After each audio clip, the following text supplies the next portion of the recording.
Hello, hello, hello, hello, hello, hello, hello, hello.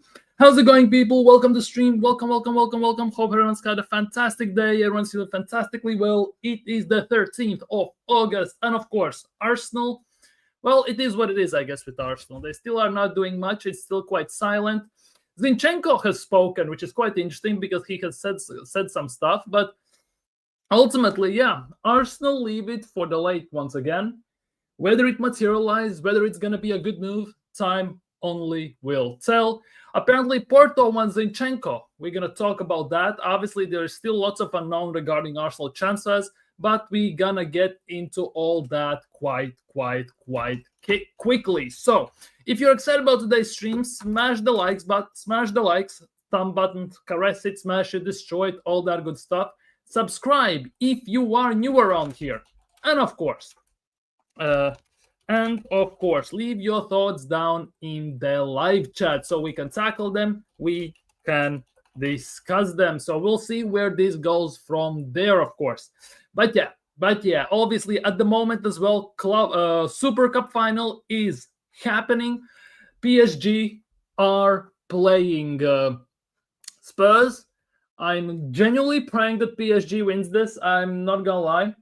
Seriously, I'm praying that PSG wins this, because if Spurs win it, it's gonna be unbearable. It literally is going to be unbearable, to say the least, of course.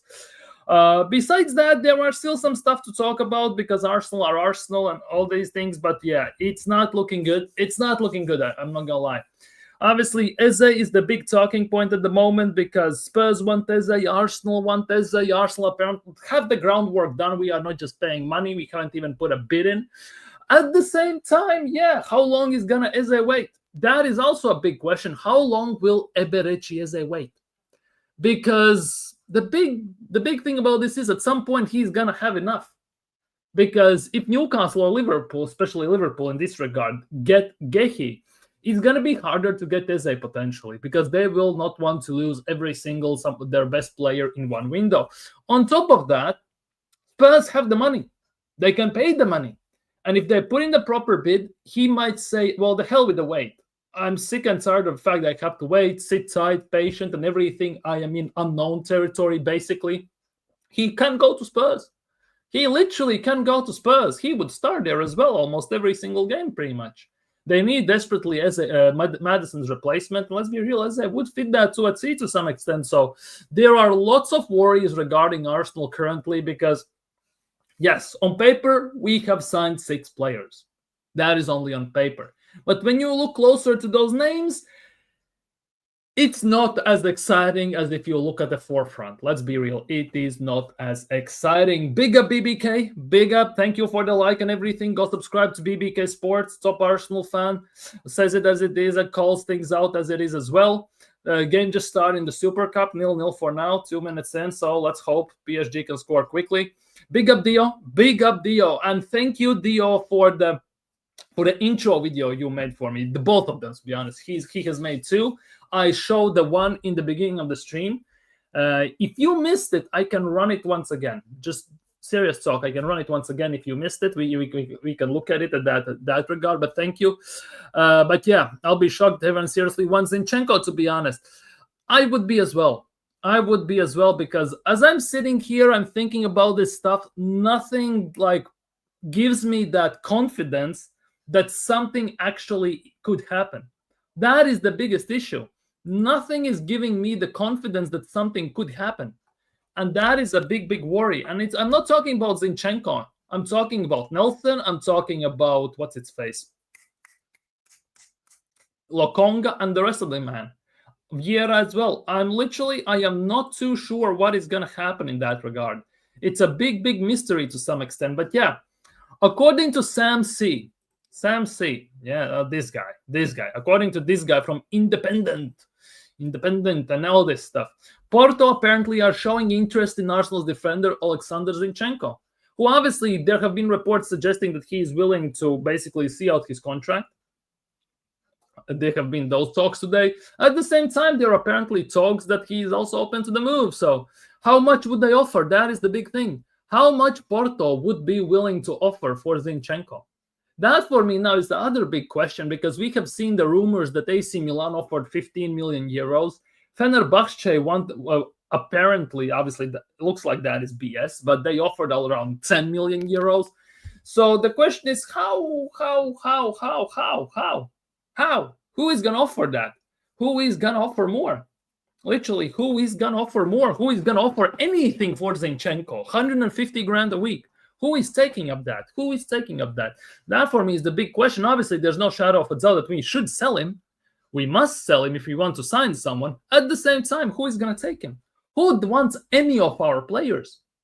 To actually some extent, because we get told all the time that we sign players everyone wants. But when it comes to us selling the player, nobody wants them. Like, that's how it rolls. Nobody wants them. Obviously, it's partially due to players not performing well to some extent, but also it's on Mikel Arteta because they don't get enough play time. They are not playing, hence their value decrease by game. That is the other issue here, and that is a big worry. We don't need Eze. If we only plan one more signing for the left wing is important. I don't feel Eze will thrive there.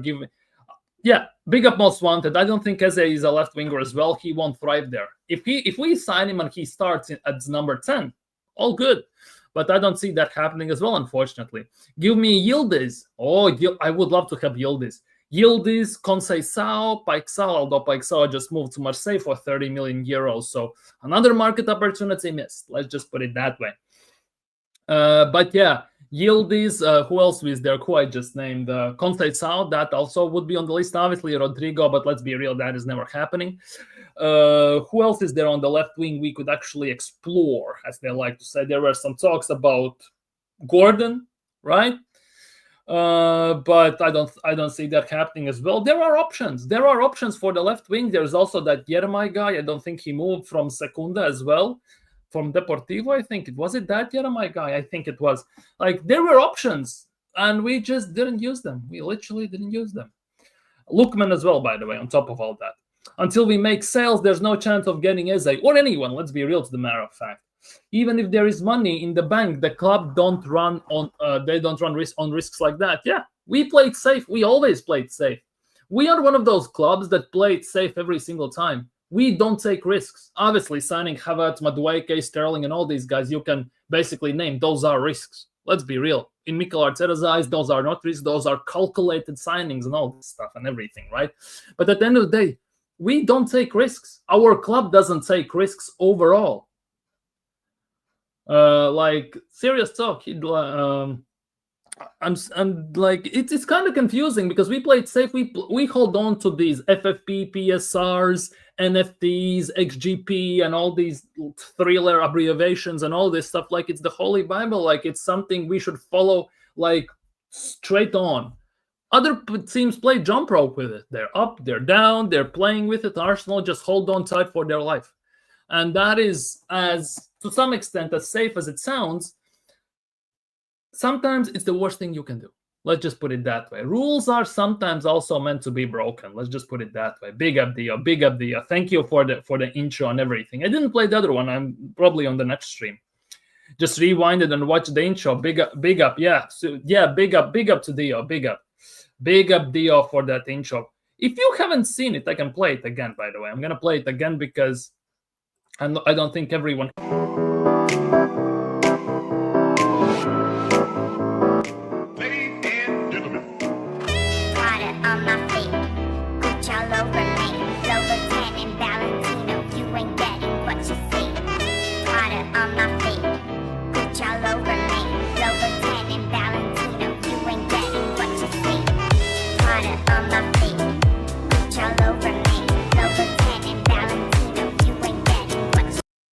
Big up Dio for that one. Big up Dio for that one. Obviously, I put it on the wrong screen, but it is what it is, I guess.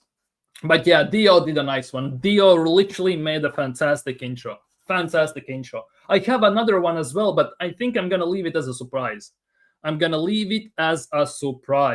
Big up Dio. Big up Dio for that one. Big up Dio for that one. Big up Football Locker Room Banter. Big up James. I assume it's James. I would assume it's James. Big up James. Big up also to Shaq, by the way. Big up James. Hope you have had a great day. Saw you streaming a few times today. Big up, big up, big up. Nice streams, nice chats, nice discussions, of course. Go subscribe to Football Locker Room Banter as well. Go subscribe, go show them some love. I don't mind Zinni leave. If Zinni leaves, I don't as well. He today came out an interview and was bitching and moaning about some random stuff. Obviously, I get from his point of view. At the same time, it is what it is to some extent. Which one is it? Which one is it? Like, it's all subjective. It's all subjective, but which one is it? Is it the other one? Like, seriously, Dio, is it the other one? Big up Hendon. Hope you're doing well today, my guy. Like the stream, people, as well, and subscribe. Run that intro, yeah. Top Dio, exactly. Top. Yeah, Dio did a master job. Exactly, Dio did a master job. Yeah, big up everyone. Yeah, big up James. Hope you're feeling well. Get that 150 player per week of the wage bill. Yeah, get it done ASAP. Since everyone likes these 3-letter words, ASAP. Let's just put it that way. ASAP. More on Zinchenko to Porto, basically. Ben Jacobs has talking about this. Ben Jacobs has said that Porto have shown interest and are understood to have made contact with Arsenal, apparently. Sources, what is the sources though, have told Give Me Sport, though conversations are still at an early stage, Zinchenko is believed to be open to a potential move. Interesting. That one with the 1 year ago, that one moves me for some reason. Okay, I'm gonna play the other one as well for people in here. Exclusive one, the other one.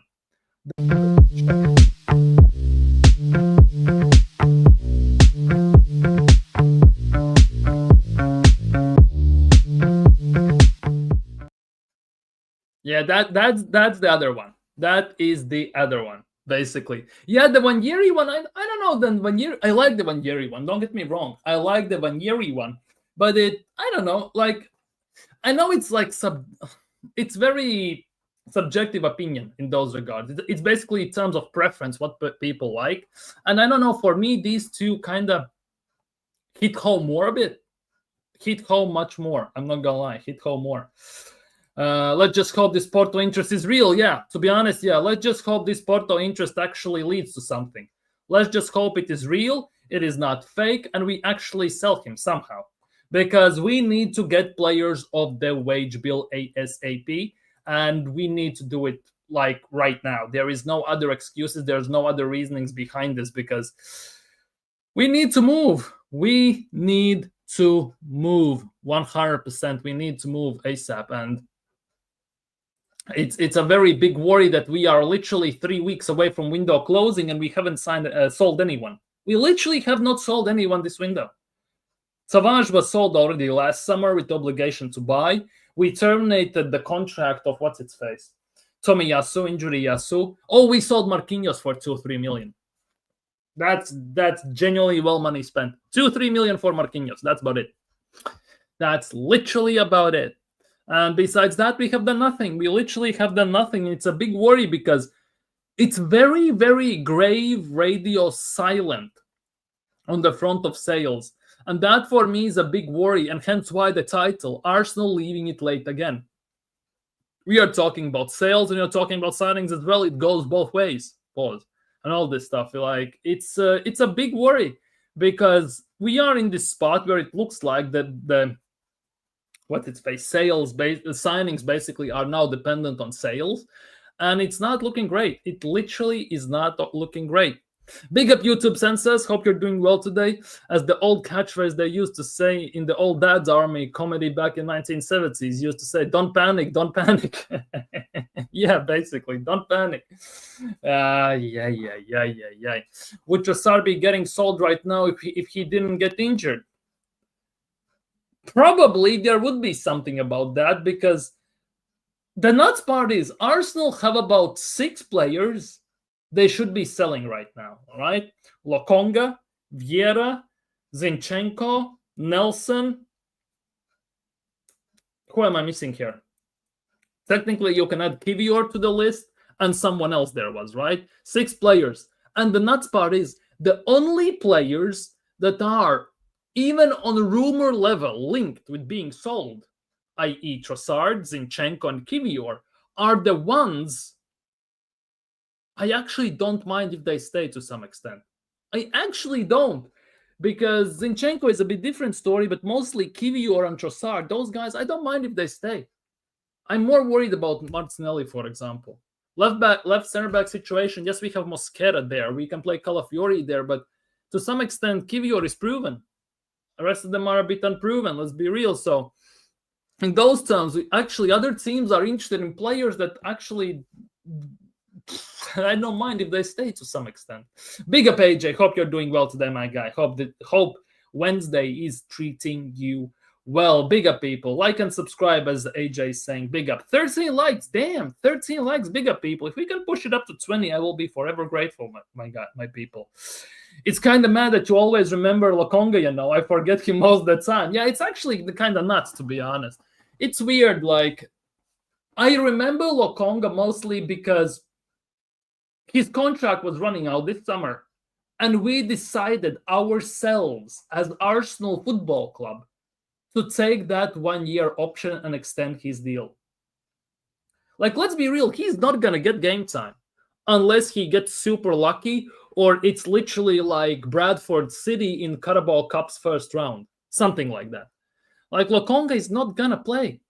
So might as well let him go because nobody wants to sign him. He went out on loan to Palace. They didn't want him. He went out to loan to Luton. They didn't want him. He went out on loan to Sevilla. They didn't want him. And he even had an option to buy in that contract. So it's a big mystery why and how we decided basically to kind of extend his deal. That is kind of a weird one, I'm not gonna lie. Kivior has to leave. There is no game time for him. Yeah, that is the biggest thing. Preseason gave us all Kivior. The Kivi went from ripe to spoiled quick. Yeah, that is the case. Kivior, even when he had this good spell, right, at the end of the last season when Gabriel got injured, the thing is, he didn't make many mistakes, right? At the same time, the mistakes he made almost or actually led to a goal. It was in such situations that was pretty much irrecoverable defensively, and we conceded from them, or it was literally Raya had to pull a wonder save to save those. Like, that is the nuts part. He didn't make many mistakes, but every one he made pretty much led to a goal or a very dangerous situation in front of our net. And we cannot have that as well at the club. That is the thing. As good as he was most of the time, he also was a liability to very big extents. 14 likes, people. Big up to you all. Smash the likes. Smash it. Caress it. Destroy it. Still 0-0 in PSG versus Spurs game. What's the lineup for Spurs? Jed Spence is playing left wing. Van de Ven is playing left back. What am I even seeing here? Surely they are not playing 4-3-3. Surely they are not playing 4-3-3. There has to be something in it. But yeah, still 0-0. Still 0-0. It's a goalless game, and it's almost 20 minutes in. Fabio, Zini, Lokonga, Nelson, Kivior, and Calafiori can all go. Get 100 million at least for them. Yeah. Fabio would be about 20, 25. Zinchenko about 20 if we push it, so that's 45. Lokonga about, well, let's just say 10 for the sake of an argument, so that's 55. Reece Nelson about 20, that's 75. Kivior would be about 30, 35, hopefully. So that's 100 or 100 plus already. And Calafiori, we are not going to sell, let's be real, because we are not. But if we manage to sell him, that would be about 35 million as well, hopefully. Which again leads me to believe we can actually raise about 150 for those people. 150. Like, if we push come to shove. But then again, if we sell all of these guys, that's 1, 2, 3, 4, 5, 6 players. Then again, we have a very small squad, and we need 2, 3 signings back. With Club World Cup, it feels like football never went away. Yeah. And as great as it sounds as well for me personally, it's very, very draining. Like, I get it that I like people love football. I do as well. I want to watch football. I watch football. I enjoy watching football, analyzing some games, especially situations, plays, all this stuff, right? At the same time, no matter how you look at it, you need a break. At least mentally from all of it at some point. So sometimes when there's off season and nothing is happening, it's actually kind of refreshing. But it's literally about 2-3 weeks. Then you'll want to see games again. And this year it hasn't been like that, has it? So it's a bit a weird situation. I'm not gonna lie, it's a bit of a weird situation in those terms. But otherwise, I guess it is what it is. I'm not gonna lie.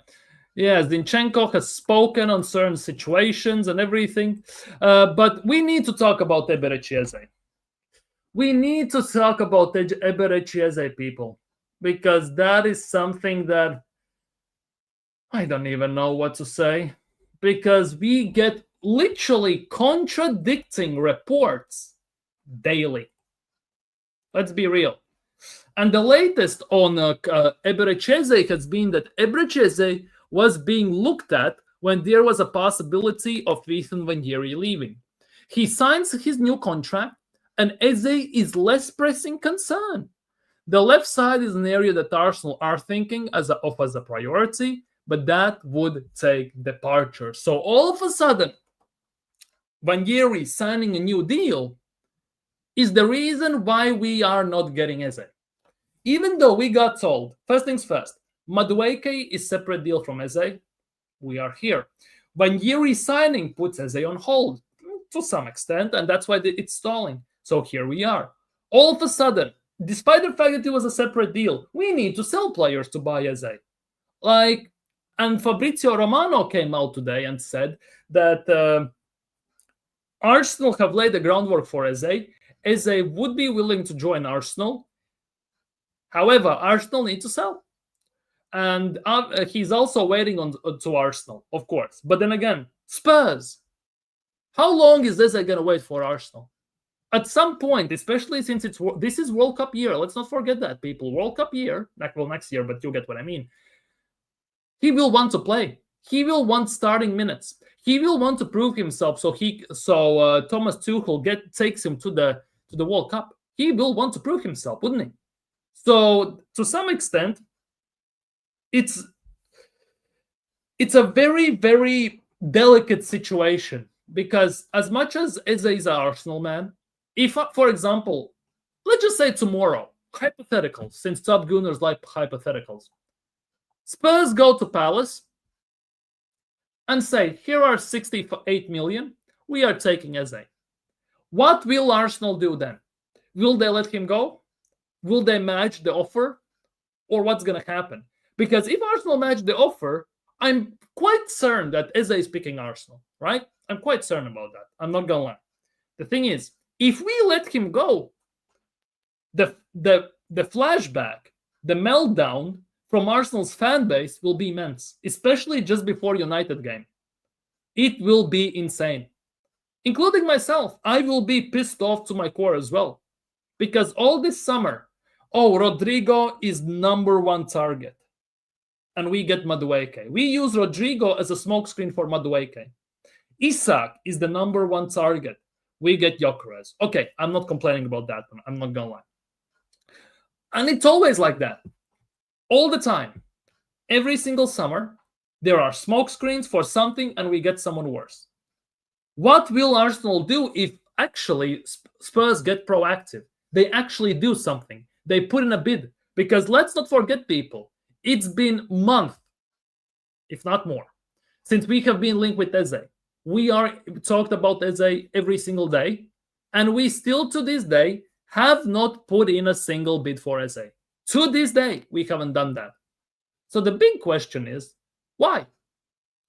Because we have no problem coughing up 52 million out of nowhere in span of 3 seconds for Madueke. But to get Eze, we have nothing. All of a sudden, even though at the same time we were linked with both of them. It literally makes 0 sense. Unless Arsenal don't actually want Eze. Unless that is the case. Like, serious talk, unless that is the case. Calafiori's contract too fresh for Arsenal to sell. We are stuck with him for at least another season. Especially if a new manager comes in. Maybe then we see better Calafiori, or he's going to beat Calafiori. Let's be real.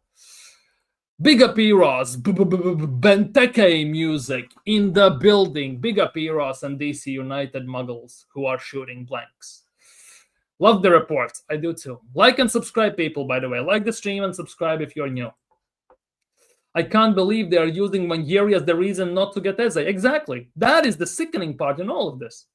Blows my mind. I would rather have Wanjeri taking notes from Eze than from Odegaard. Exactly.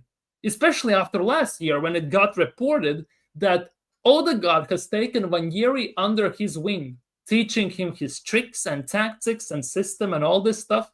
I don't want Wanjeri to turn into Odegaard. I want Wanjeri to be Wanjeri and see the same Wanjeri I have seen in under 16s, 18s, 21s, and I am seeing right now. Let's be real. Off topic, I'm hoping Chicken on Ball Nando's FC don't pick up anything tonight, dude. Like, I'm trying to be as cautious and as silent as possible on that. Because if Spurs win, they will get even more incentive to get Eze, first of all. They will have more incentive to lure Eze to them. And there is going to be a bigger chance they will get Eze. And can you imagine, in span of 1 week, Spurs win the Super Cup? We are not hearing the end of it from expressions. Deji Spurs and all them, man, big up to them. And Spurs get Eze. Can you imagine the scenes? Can you imagine the scenes? Please, Eze, not Spurs, bro. Don't do that. Exactly. But we have seen some weirder stuff before, haven't we? Eze over Odegaard every day of the week. Big up Beggy and absolute facts. Eze over Odegaard any day of the week. We should consider that the club doesn't rate Eze as highly as the fan base. Could be the case. Or just Mikel Arteta doesn't rate him as highly as everyone else. There is also that possibility. We have to look for it from more angles. Maybe Berta doesn't rate him as highly, although knowing Berta's ball knowledge, would be surprised. Maybe Arteta doesn't rate him or doesn't want him. Arsenal fan base, I would say majority of Arsenal's fan base agree that we need Eze. Obviously, there are split decisions. There are split opinions on the fact where would he play. For me, if we get Eze, he must play as a 10.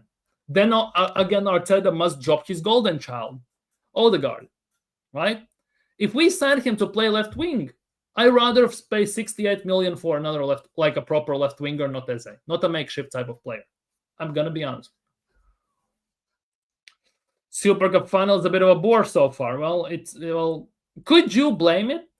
27 minutes in, 0-0. PSG has had 70% possession and has had 1 shot and 0 on target.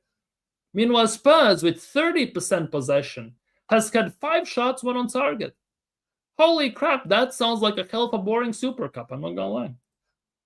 Please, if you're new to the channel, hit the like and subscribe. Really helps Latvian Gunner out. Yeah, big up Eros and big up people if you like and subscribe. Big up to you all. Y'all are fantastic.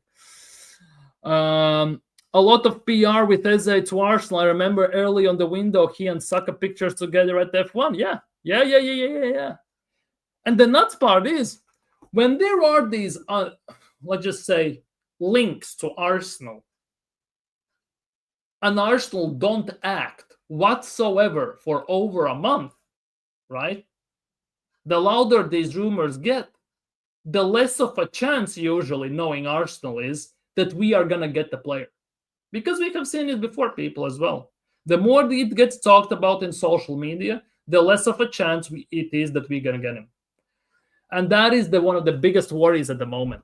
That is one of the biggest worries at the moment, because we haven't even put in a bid, and it's been over a month since we've been linked with Eze. We haven't even put in a bid. In the meantime, we have signed Gyökeres, we have signed Madueke, and other players. And that is a big concern to me. I'm not gonna lie. Apparently, PSG only got back to training a week ago. Well, damn. So Spurs have a chance. Well, you see, Hendon, this is the stuff I don't like to hear, because this means they have a chance. This means Spurs have a chance to win this. And like we saw, PSG were in Club World Cup, they need to have a break. You cannot literally drill the players into the ground, well, unless you're Mikel Arteta, but that's a different story. But yeah, and Spurs have got a decent preseason. They are signing some good players. If they get Savio, and if they get even Eze as well on top of that, they're going to be a problem. Let's be real, they're going to be a problem. In Thomas Frank's system, Savio and Eze are going to cook like no tomorrow. And now just imagine, Kudus on the right, Solanke down the middle, Savio on the left, and Eze down the middle in the 10. Can you see that? I can. I'm not gonna lie, I can see that happening. Unfortunately, I can. And that's why I'm so annoyed that we haven't signed Eze yet. Or if we have no intention in signing Eze, why haven't we moved on to the next target? When Gyökeres scored, Arteta had no reaction, but as soon as Kai Havertz scored, his hands up in the air, smile in his face. I'm praying he doesn't start Havertz, and I cannot stand Arteta's pathetic decisions. Bro, we gonna do a United game preview on Friday? I would like to think so. I haven't decided when I kind of want to schedule it, either Saturday evening or Friday evening. I haven't decided it yet, right? The thing is, Premier League kicks off on Friday, right? And the first game on Friday is at the time I go usually live, 8 p.m. UK time, Liverpool versus Bournemouth. So it means I will have to have it on a separate screen right here, and I will have to watch the game as I'm live. I'm not gonna lie. On Saturday, there are no late games. I'm not gonna lie, Saturday it makes more sense to do it because at the time I usually go live, there isn't a Premier League game. And I know that people are starved for football, so there will be more people on socials and they will be checking stuff out. So I might do the preview show for United game on Saturday. I might do that like that. I might do it that way. I would like both teams to lose, but unfortunately that is not possible. Yeah. The thing is, if PSG win, good for them in those terms, and we move on. If Spurs win, I'd rather not say. There was no next target after Gyökeres. Yeah, they can say as much as they want that, for example, left wing is a priority and everything. If left wing is a priority, where are the links? We are hearing none of them. Seriously, have you heard Arsenal being linked with a proper left winger, concretely linked for extended period of time, even at 2-3 days in a row? Because every day changes. It was Lookman at some point, it was Gordon at some point, it was Rodrigo at some point, it was Fofana from Lyon at some point, and it always changes. It has never been concrete. Only constant that has stayed is Eze. And as good as it sounds, it's also worrying, I'm not gonna lie. You're right. He will never drop his golden boys. Kai, Odegaard, Martinelli, they awful most times. Exactly. Because personally, right, I would start Gyökeres on Sunday. And also, I would start Madueke on Sunday. You will slate me in the comments, I'm not gonna lie. But at the moment, on the left wing, from the preseason and all this stuff, Nelson has looked better than Trossard and Martinelli, combined, by the way. And Madueke, when he has played, he has looked better than all of them. They are, so far, obviously, Madueke hasn't kicked a ball for Arsenal, so I cannot judge him on Arsenal performances. But from Chelsea, what I have seen, it's not looking great. Let's just put it that way, right? As attacking as he is, as straightforward as he likes to dribble, take on opponents and all this stuff, as great as it sounds, as great as it was for Chelsea at some points, right? He is the best option we arguably can put out on Sunday on the left wing, unless we actually play Ranieri there or something like that. To some extent, he could be the best option. Like, that is the nuts part. And as I said that, by the way, I lost 5 viewers. So, just saying. I usually never mention viewers. That was bad on my part, but sorry. I just wanted to point it out this because I started to talk about Madueke starting on left wing on Sunday. We got linked with Mitoma for a day. Yeah, we usually get links for left wing for a day, maybe 2 max. The longest links we have had with any winger has been Rodrigo during Club World Cup. That went well. And, well, Eze, technically, but I don't count that as a left-wing option. So, I'm not going to lie. It is looking peak. It literally is looking peak. I just have something against PSG for the last 3 years, and I can't stand this club. I get it. I get it. I'm not gonna lie. I much rather this PSG wins under Luis Enrique with these players than the PSG before when they had Mbappe, Messi, Neymar, and all them. Man, as much as I love Messi, I love Neymar because those are some of the best players we have seen in this generation specifically. Like I mean, from 2010s and forward, right? Especially those times, because before 2010s, I kind of include still your Ronaldinho's, Kaká's, and all these the proper footballers, right? I much rather this PSG team wins than the one they had about 3-4 years ago. I'm gonna be honest with you. I would also, yeah, brave to start Madueke. Yeah, I know it's brave. It sounds also ludicrous to some point of view. At the same time, we don't have many options we could do there, unless the Arsenal cannot, in this 1-2 days, Arsenal sign a left wing like that, and they can afford to register him still and play. I don't see it happening, like seriously. And I know some people would take Leao at Arsenal.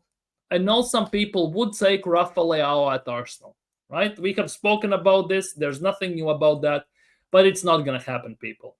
According to Fabrizio Romano, Rafa Leao has never been an option for Arsenal. The player will stay at LC Milan this summer. So I guess that is that. That is telling you everything you need to know. We are not getting Rafa Leao.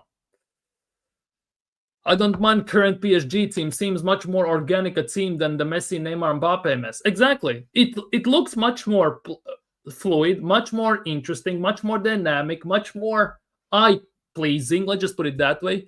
And it's more likable as a football fan. Because I hate these super teams. I literally hate the super teams. Even when I watch NBA, right? When they started the big threes, right? Like, for example, in Miami Heat, you had James Wade, Chris Bosh. At Celtic, right? You had the big three of Garnett, Paul Pierce, and all them, man, right? In what's its face? In Oklahoma, you had Westbrook, Harden, Durant. In Golden State, you had Thompson, Curry, Durant, and all this stuff. I hate when teams do that. I much rather have the talent spread out, and it's more dynamic because the teams have something to build around. Literally, teams have something to build around, and it makes the team more pleasing. Let's just put it that. It seems more relatable to some extent. Because every team has that one star, maybe 2 stars. But when stars start to combine in one team to basically take over the world, I hate that. I generally hate it. I'll be in the ground supporting any team to beat Spurs. They must never win. Bro, they already have won Europa League. They have better pedigree in Europe than Arsenal do. So you might as well fold while you still can. Let's just put it that way. Even seems more organic a team than the star-studded PSG teams with Zlatan and Beckham. Yeah, you mentioned Beckham, and all this stuff. Remember Arteta at PSG together with Poch and Ronaldinho and them, man. Imagine Mikel Arteta somehow has played with Ronaldinho. Like, that doesn't compute to some extent, does it? But yeah, to be honest, Zlatan is one of my favorite players, right? At least forwards, strikers specifically, right? But yeah, like, something with PSG, this team, from what PSG teams I have seen over my lifetime, this PSG team that is there right now is the one that it's most organic one, and that is the one I actually enjoy. I'm not gonna lie. Big up Sheldon Johnson, big up. Dinamo Madueke played some minutes against Bilbao. He did, on the left wing. Yeah, on the left wing as well, by the way. On the left wing. There is no Eze deal. We have 2 Odegaard and Wanyeri. Where would he play? Well, Bin Odegaard. Easy. But Mikel Arteta is not going to do that. Ultimately, yeah, we have Wanyeri. We have still Max Daumann. We cannot forget about him. He can play in Premier League. Let's be real. He cannot play in Champions League, but he can kick a ball in Premier League. So at some point, we might see him play as well. So we technically have the options, right? At the same time, if Arsenal really don't want Eze, then for God's sake, focus on the left winger then. Stop with this Eze nonsense, diverting attention, distracting, and all this stuff. Just put it on the left. Put the focus on the left wing. No way any team over Spurs. I grew up with that Man United and Arsenal rivalry, but that's the way I hate. But yeah, I get it. I get it. Everyone has these things. Everyone has these quirks regarding football rivalries. 100%. For me, it's obviously Spurs. It's United, and yeah, it goes from there. Obviously, this is PSG's purple patch. In good or bad performances, Spurs have scored. Breaking news: Spurs have scored. Spurs have scored. Oh, no, no, no. It's Mickey Van de Ven as well. Mickey Mouse Van de Ven. Oh, bloody hell.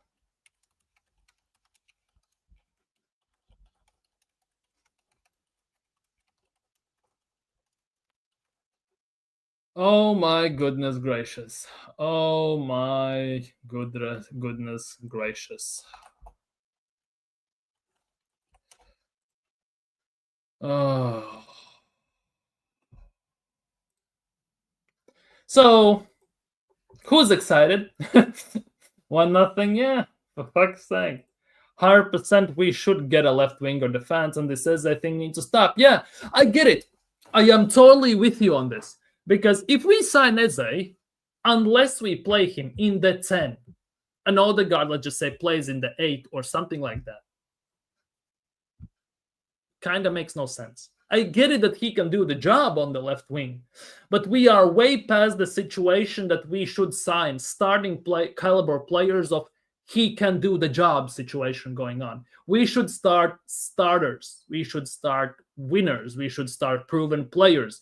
Hence why I want a proper left wing. I want Rodrigo. I want Barcola. Yes, his end product isn't great, but I would take Barcola. I would take those players. PSG is not a good family. We were just crap. Well, PSG also, they have just literally come back from off season. Literally 1 week or less than a week back, they just came back from off season. They had time off after Club World Cup, so I kind of get that this could happen. They're gonna be defending for life now. Oh, Spurs. To be honest, with Ange, maybe. With Thomas, not so sure. PSG look like 11 guys that don't know what they're doing. To Chelsea game really killed them.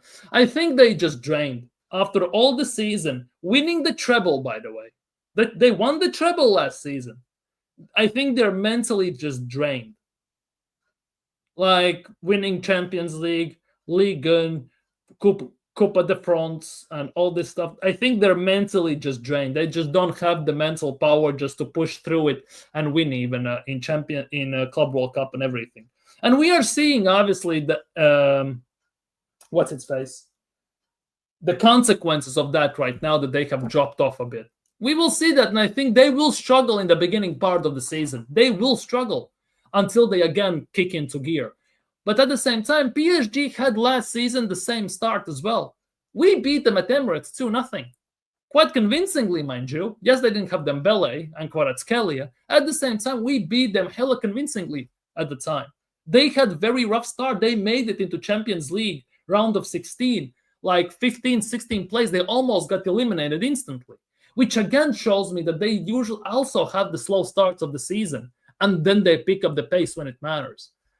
And that is, again, to some extent, a bit of a worry. I'm not going to lie. A bit of a worry. Let's just put it that way. But yeah, Spurs 1-0 up. Not looking bueno, people. Yeah, but they are good. They might not be as good as people put them on certain pedestals, but they are a very good team. Obviously, last season, yes, they were better than any other team. Will they repeat this season? Who knows? Barkel is the only one that looked good from PSG. Yeah. I'm not watching the game, but I'm going to take your word for it. Bigga beggy.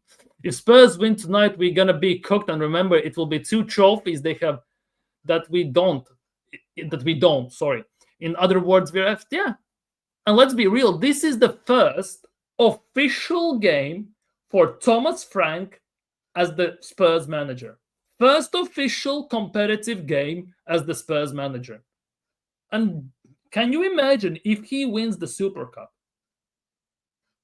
Like, it's actually kind of nuts. Latvian, they have no excuse. They were just in Club World Cup. Spurs, there are still preseason. Yeah, I get it. I absolutely get it. Yeah, PSG have no excuses. At the same time, you can look at also from that point of view. Yes, they have no excuses. At the same time, whilst PSG was in Club World Cup till mid-July, Spurs were chilling. Now, after Club World Cup, PSG had a break. They didn't train, they didn't play anything, they just had time off. But whilst they had the time off, Spurs went into preseason. Training, games, they slowly start to kick into gear, more familiarity with the new manager, new system, and all this stuff. And PSG has just about a week ago, and all this stuff, come back from that off-season for not training and not playing. So they gonna be rusty, let's be real. Spurs they have shaken the rust off a bit. So they might look better, more fluid, more dangerous, more direct, more threatening. I get it. But at the same time, champions have no excuses. If you are the champion, you better go on the pitch and show that you are the goddamn champion. You just won the Champions League. Obviously, it is what it is. You can look at it from both sides. Both sides have very valid arguments. Let's just put it that way. I'm going to say it like that. And to be honest, there is still 45 minutes to play, so we literally don't know what's going to happen there. We still don't know what's going to happen there.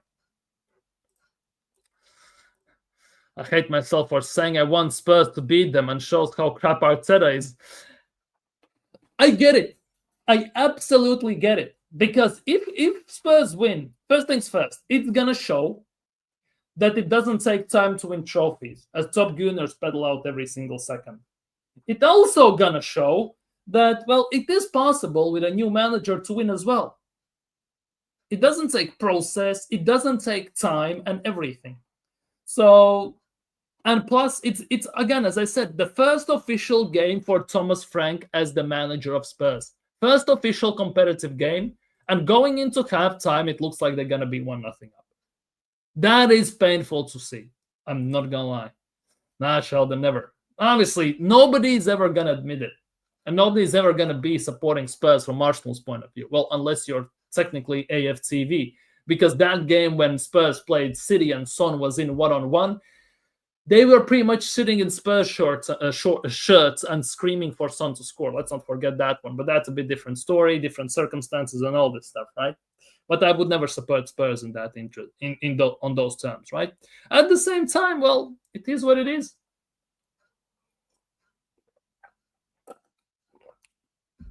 But yeah, Spurs winning the Super Cup, from one point of view, is one of the worst things that can happen for Arsenal as a club and a fan base. From the other point of view, you could argue it's the best thing that can happen to Arsenal and to Arsenal's fan base. Because, as I said, it's worst thing because the banter, the shame, the embarrassment, and all this stuff. The good part is technically, maybe people will start to wake up. Maybe people will start to realize that there is something wrong at the club and stuff like that. It's like double-edged sword. Let's just put it that way. Get this novice out of the club ASAP. He will never take us to promised land. Well. Oh, bloody hell. Beggy, I saw your comment. I saw those numbers. Not gonna lie, almost wet myself. They are said to have no plan B. He doesn't. Against PSG, it was long throws. Rory Delap. That's about it. But he changed the formula against PSG. Time from time, we beat them. Yeah, as well. We had, to some extent, perfect plan how we could try and beat PSG from what we did in September. And we never utilized it. Never put it to use whatsoever.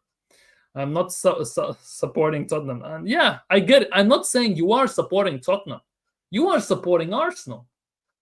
And by supporting Arsenal, unfortunately, it fits that, well, I don't want to say agenda, but it fits that narrative to some extent that Spurs must win for some people to open eyes and realize that Arteta might not be it. Well, he's not it, but in terms of to be more discreet and politically correct, might not be it. Let's just put it that way. That was almost 2-0. He hit the beam. Oh my God, imagine if it was 2-0 halftime. I would have packed it in instantly. We have to win something this year, maybe everything where Arteta goes. The thing is, I want Arsenal to win Carabao Cup. I want Arsenal to win FA Cup, Premier League, Champions League. Of course I do. I'm an Arsenal fan. I'm not an Arteta fan. I'm an Arsenal fan. I want Arsenal to win trophies. At the same time, for me personally right now, Carabao Cup is not enough. I will be happy over the moon, dancing around, screaming, drinking, jumping if we win Carabao Cup. But it's also not enough anymore, is it? Like, you cannot lower your standards. Obviously, we are starved for trophies. The longer you get starved from food,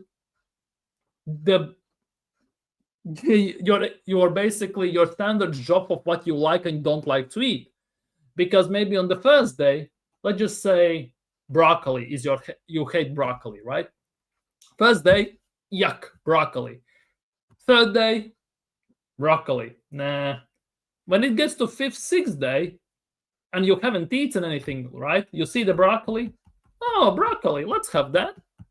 And this is the same for trophies. We haven't won trophy in 5 years. We are desperate for trophies. We need trophies. Because trophies are the measurement of success of the club. That makes the club what it is in everyone else's eyes. That's why we are third biggest club in England, because of trophies. That's why Arsenal are one of the biggest top, let's just say one of the top 20 biggest teams in the world, because of trophies. Many people started to support Arsenal? Because we won trophies at the time, right? And now we are just dismissing them. And I don't. I want us to win Carabao Cup. But for me at this stage, in phase 6 or 7, whichever we're going to be right now, starting the season, it is not enough. We need more. We need at least a cup double and minimum finishing second in the league. Then maybe we can discuss this. And semi-final minimum in Champions League, by the way. I'm not going to lie. But for me personally, if we win Carabao Cup and finish 4th, I'm sacking Arteta, if it was up to me. If we win FA Cup and we finish 4th, I'm sacking Arteta. I'm going to be honest with you. Because to some extent, it comes to a point where enough is enough. You cannot just endlessly dump money into a business when it's failing. Let's be real. Maybe you don't have the proper manager at the job or something like that. It's not working. And also, you don't have any indication that it will work in the future. That is the nuts part. Because we have been the leaders of the league and we couldn't get it over the line. We've been the chasers for the league and we could not get it over the line. We've been leaders again and we balled top 4 when we finished 5th. To Spurs, by the way. So we have seen time over time that this manager cannot get us over the line. 7 semi-final games, last 7 semi-final games under Mikel Arteta, we have scored 2 goals. We have 3 draws, 4 losses. Those are our last 7 semi-final results under Mikel Arteta. Carabao Cup, Europa League, FA Cup, and all this stuff. Last 7, because we have started counting from the time when we basically won the FA Cup, right? It's not good enough. Literally not good enough. Sorry. I'm telling you, they will wait for the fans to turn on him like Wenger. A small portion wanted Wenger out. They didn't listen. But when the banners came out, decisions were being made. Yeah, exactly. The sad part is, based on how this fan base is acting, at least big part at the moment, it feels like they like Arteta more than Wenger. They're in love with Arteta more than with Wenger, which makes 0 sense to me. But hey,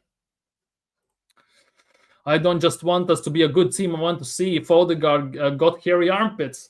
That sounds a bit zesty, but I get what you mean.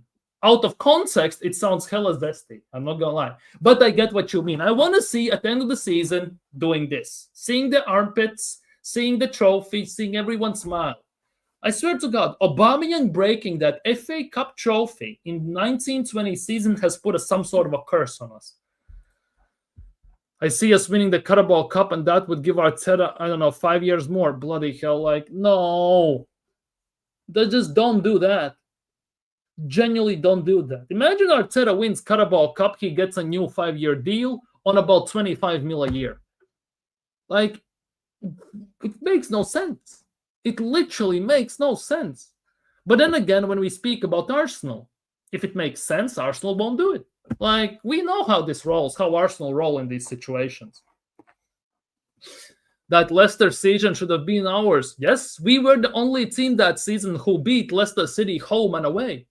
Only team in Premier League that season as well. Remember that January they effed up as well, and Wenger was like a spokesperson for them as well as the ownership, not taking us anywhere. Exactly. But that is how our season every single year goes, isn't it? We are basically two players short, or three sometimes, in summer. During the first part of the season, till January window, shit hits the fan. In January, we get links, but do nothing. Then in the second part of the season, we see the consequences, and we end up with nothing. Then comes summer. Again, we are 2 players short come season start. Then again, shit hits the fan. We again do nothing in January. Then we deal with the consequences in the second part of the season. And again, we start over with the summer. And just around and round like Beyblade spinning around. Kylie Minogue and all this stuff. Josh Kroenke will probably give Arteta a 3-year extension for any trophy he wins, yeah. It feels like Josh Kroenke has a special attachment to Mikel Arteta. Like he has a hidden agenda, like he wants to prove to Stan that he can run this club. Maybe Stan has said that if you show that you can win with this team and this manager, I'm going to give you the club. Like full ownership, full everything. Maybe, who knows? But the fact that Arteta is still here after not winning anything, well, one FA Cup, but it, like, right? It's something doesn't add up there, does it? Loving it if Spurs win this. Puts more pressure on Arteta. Oh, 100%. And pisses off the Arteta sexuals. Oh, no. It's not going to piss them off. It's not. They're going to say, oh, it's just Super Cup. Who cares? Because that's their excuse. They're going to say, oh, but it's just gold. And everything. They're going to find excuses to move the goalposts. They will say, oh, but PSG just come back from off-season. Oh, but PSG just started training a week ago. And everything. They will find an excuse. Everything. Any excuse in the world just to not hold this manager accountable. What fades is Thomas Franken. Yeah, exactly. First official competitive game for Thomas Frank at the wheel of Spurs, and they're 1-0 up at halftime against PSG. No excuses. No excuses from PSG, no excuses from Tottenham, no excuses whatsoever. We never do what is enough for us to get across the line. Like, get rid of... Exactly. We never... The thing is, like, you know how we say, like, the manager has to go? We all can name managers who we would take in his place, right? Right. The thing is, though, do you trust this ownership to make the right decision and sign the proper manager who is going to take a step further and win the league, for example, and win the cups, and maybe win even the Champions League for the first time in our history? Do you trust this ownership to do that? I don't. That is the nuts part. I personally don't. Arteta sexuals will say we were not in how can we win it? Exactly. Something like that. Exactly. The dinner plate rises. Oh, bloody hell. We have 2 of those. Win probably is eating very good from those. It's actually kind of nuts. 1-0 at halftime, Spurs are winning. That is literally no bueno. No bueno whatsoever. Anyways, one thing I want to ask you a lot. Because Wax, if you don't know, kind of long story, but he used to be an Arsenal streamer and everything. He says that he's coming back potentially. But yeah, he tweeted out this. If Arteta managed this team, where would he finish them? So, people, your opinions. If Arteta had to manage this team, where would we finish in the league or wherever? You can see my answer on the right of the screen where I said championship. We would be in championship if Arteta was managing this team. Where do you think under Mikel Arteta's management we would finish with this team you are seeing on your screen? Fabianski in goal, Johan Giroud playing right back, Koscielny, Squillaci playing center backs, Mikel as not Arteta but Mikel as a left back, Chamberlain, Young Ox as a right mid, Frimpong and Coquelin as midfielders, Yussi Benayoun as a left mid, and Park with Shamach as strikers. Where do you think we would be finishing with this team under Mikel Arteta's management? Serious question. Serious question for you all. What are your thoughts on this? I'm waiting for responses. I want to see. I'll get Joachim Love to come to this team. He's not retired. He's just not working. Yeah, I would take quite a few of those. Like, we could buy out anyone from the contracts if we wanted.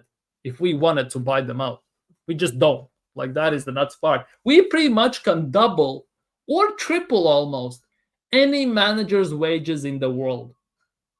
Pretty much, besides obviously Simeone, Pep, Ancelotti, Inzaghi, and those who are basically in Saudis or are already in big clubs. Mancini, we could get. Like, serious talk. He would win the FA Cup. It's not his team. I love the excuses. Those are already flying nicely here. Yo, Yossi Benayoun is iconic for me. Big up to you, Beggy. Big up. 6th. Arteta finishes 6th at the best with that team.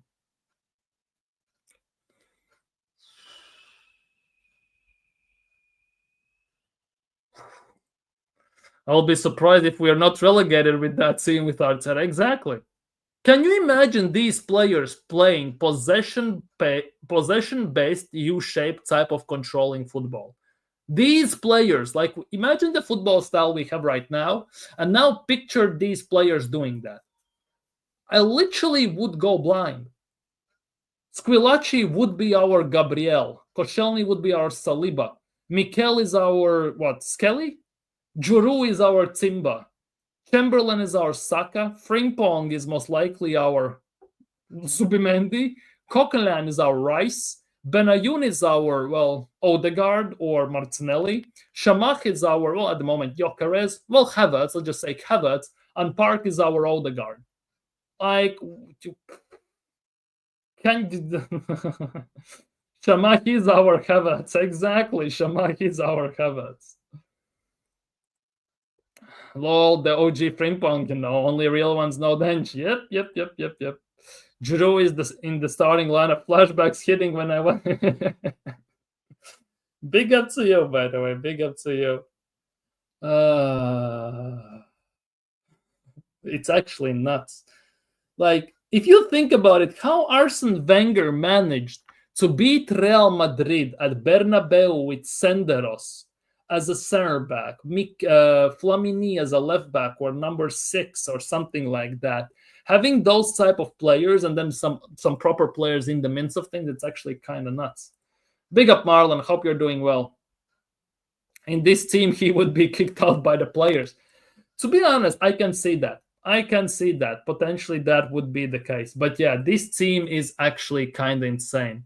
Like, to think about Mikel Arteta, like, managing that team, that is actually some scary hours. Okay. Last thing for today, and this is an important one. This will be a very important topic we need to discuss.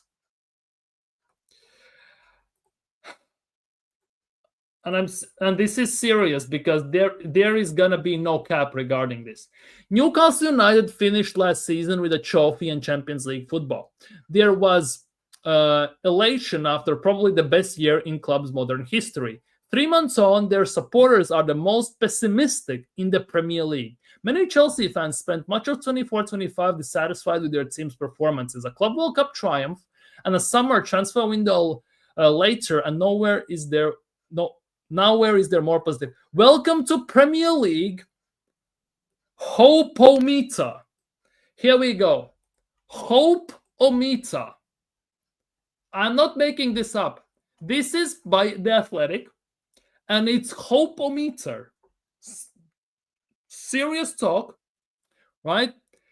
For 25-26 season, which reveals the optimism levels, right? The optimism levels at all 20 clubs from the fan base. You ready for this? Here we go. Hold on. Open image, a new tab. Close this. Share this tab. Here we go. Let's zoom in. Hope-o-meter. Like bloody hell. Odegaard wouldn't even make the bench. This is why I say that Wenger from 06 to 11 was different level. Team kept on getting worse and he kept on selling the team. Yeah. At this point, we should be at 21. So basically, here it is. Chelsea fans, 90% of the surveyed fans have been optimistic. 97 Liverpool percent. Arsenal fans are at 84%. How fans of each club feel about their team's prospects this season. 84% of the surveyed Arsenal fans felt optimistic. 84%. 16 only were dissatisfied, which means literally that the pessimistic ones are 5 times less than the optimistic ones at the moment, at least looking forward to the next season.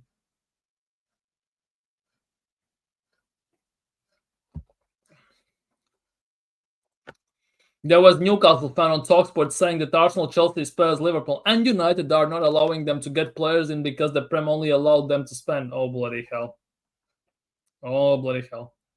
I don't believe that. Like, I don't as well, but there is a certain amount of people that have been surveyed for this, right? And 84% of them are optimistic. 5 times 16 is 80, right? So basically, 5 times more optimism. 5 times more people are optimistic than pessimistic for Arsenal's next season.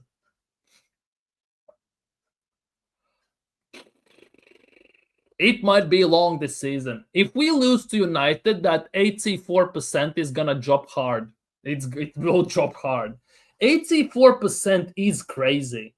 Like, of crazy, guys, basically. Like, it's actually insane number. Insane number when you think about it. 84%.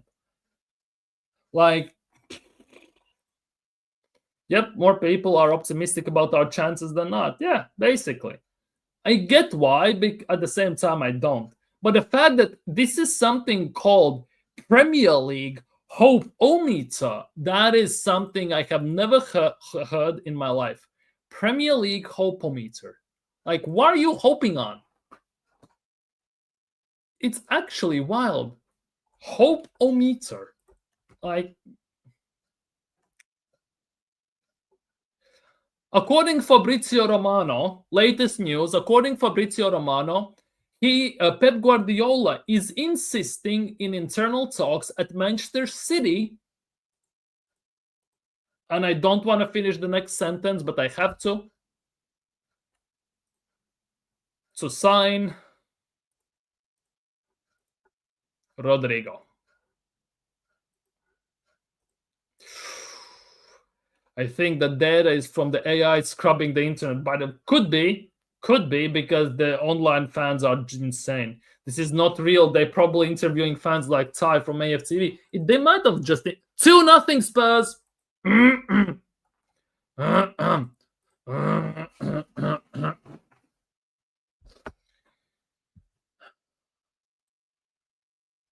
Romero scored. Holy crap. Ball from a free kick finds its way to Gabriel Romero, who finds himself some space. From a set piece, they scored the first goal. Where is that goal? Where is the first goal? I want to see the first goal. The ball rebounds to Mickey Van de Ven after a melee in the box, and he's easily beat the keeper. Okay, 2-0 Spurs anyways. Oh, I'm gonna tweet that, Hendon. I'm tweeting it out. Literally right now.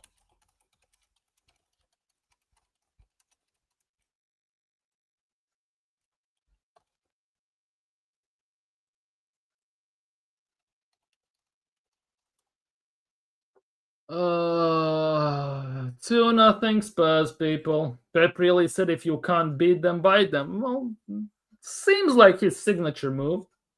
Genuinely seems like his signature move. Spurs are about to win the Super Cup UEFA one. Oh, bloody hell. Bloody hell. Arsenal fans are going to be hiding this week online. Oh, I'm not so sure even. I think there will be some wild takes, some wild excuses, and some wild situations. I'm going to save these, by the way. I might actually sit here during this game. I'm going to go back on Twitter and everywhere. I might go and just look at the comments, just clip them, and just do a stream on it separately. We are dusted. There goes Eze as well. There is a big chance that this win could help Spurs sign Eze. Big opportunity. Because Spurs in the last literally 3 months have proven that they can win 2 trophies.